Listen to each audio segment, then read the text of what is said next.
Bismillah, alhamdulillah, wa salatu wa salam ala rasulullah wa ala alihi wa sahbihi ajma'in, ashhadu an la ilaha illallah wa la sharika lah, wa ashhadu Muhammadan abduhu wa rasuluhu ma ba'd. Assalamu alaikum.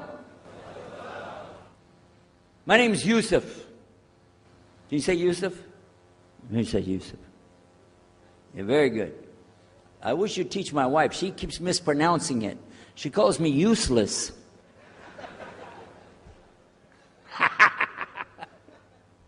Alhamdulillah. Now, how many of you were in the program today? I was teaching us, trying to teach about how to call the people to Islam called da'wah. I just used an example what I was telling you about. Remember I was telling you when you introduce yourself to somebody, you got to get friendly with them. So I just used an example right there. Because this will disarm the people. This disarm them and make them relax a little bit.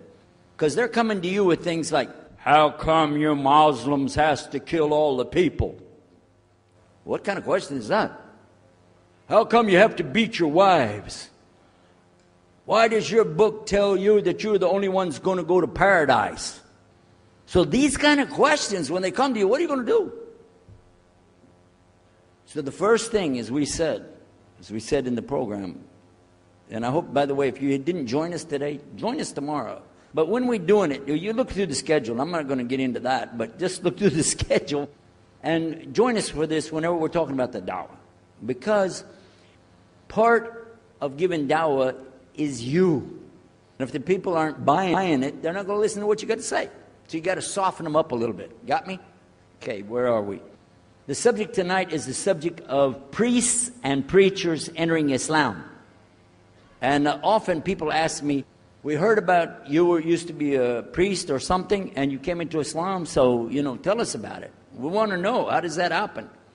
And it's not just Muslims who want to know. Non-Muslims would like to know the story too, because they feel like, you mean you didn't understand? I mean, you were a priest, you didn't understand about Jesus? Come on, man.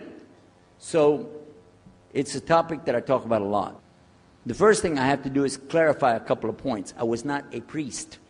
In the English, we use the word priest to mean somebody who is in the Catholic Church.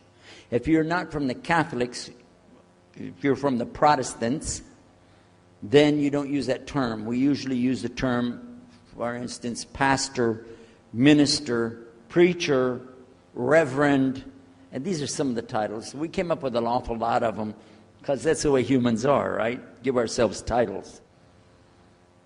So I was a preacher and a minister of music.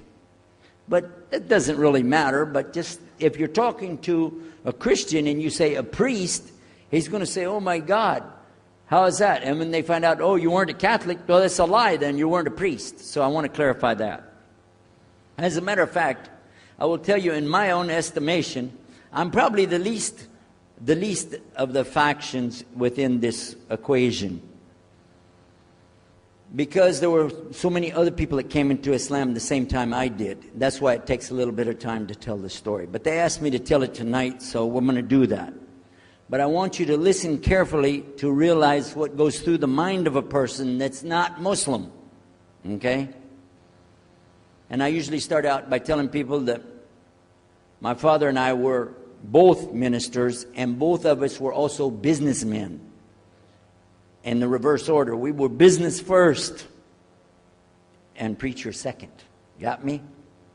Because, well, as they say, business is business. And that's exactly how it worked. We operated mostly in Texas. We had a place in San Antonio, Houston, and also in the Dallas area. And we were very concerned about Christian conditions. So my father started something called Concerned Christian Centers. And basically, if you look at it from a material point of view, it was a place to sell stuff. But what we would do is take consignment things in. People could bring things into us, and then we would sell it and keep part of the money. And keep a lot of the money. But anyway, they would bring in what they make with their hands, arts and crafts. And a lot of old women, they like to sit around and make things, then they give it to us. And this helps the church, which is called the church, and then it helps them as well. So it became like business and religion tied together, and that's very common in our country. At one point, my father told me, we're going to start doing business with a man from Egypt. Well, I said, well, this is great. International sounds good. We can put this in our business card. We're international. He said, and this man, he's from Cairo, Egypt. And that's where, if you know, they have the Nile River. They have those big pyramids. They have the Sphinx, Abu Hul. You know, they got everything. I'm saying, oh, this is good. He said, and he's a Muslim. I'll never forget it. I've told the story many times, but it's just like it happened yesterday. I'm standing in between the kitchen, or in the dining room and the living room area. You know, like this when we're talking, and I just stopped like this. I said, what? A Muslim? No way. No way do I want anything to do with that. Dad, come on, you should know better than anybody. Because we were linked in with other preachers. My father supported people like Pat Robertson. Huh? You know him? Pat Robertson? And Oral Roberts. He's not very popular anymore, but he used to be real strong. And his ministry up in Tulsa, Oklahoma. In addition to that, people like Benny Hinn. I don't know if you heard of Benny Hinn. He's coming over this way, so look out. And there's many of them. John Hagee, and the list goes on.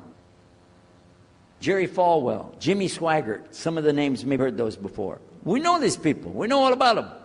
All about them. Okay?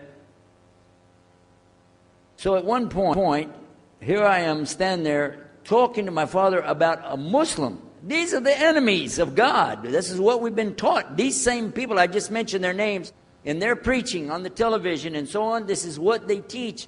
Muslims are no good. Now it just became Muslims are terrorists. But back then, you know, we didn't reach that level yet. We were still just kidnappers, hijackers, you know. They said that Muslims don't believe in God, that they're worshiping a black box in the desert, and they kiss the ground 5 times a day. Now that's what we know, man. So here's this Muslim going to do business with us. I told my dad, no way, I'm not going to do it. And he insisted. He said, I want you to meet this man. He's very nice. And I said, I don't want to meet him. I never am like this, by the way. But on this case, I said, no, that's one thing I'm going to stand firm against. We're not going to do it. He said, I want you just to meet him. I said, all right, I'll do it for you. I'm going to do it my way. I'm going to go to church. And it's going to be on Sunday. When I come out of the church, I'm going to have my Bible under my arm. I'm going to have the salib. I used to carry a big cross. I'm going to have my cross with me. And I'm going to have my hat that says, Jesus is Lord. And I'm going to have my wife, born-again Christian, with me. And we are going to get this demon, devil, infidel, Muslim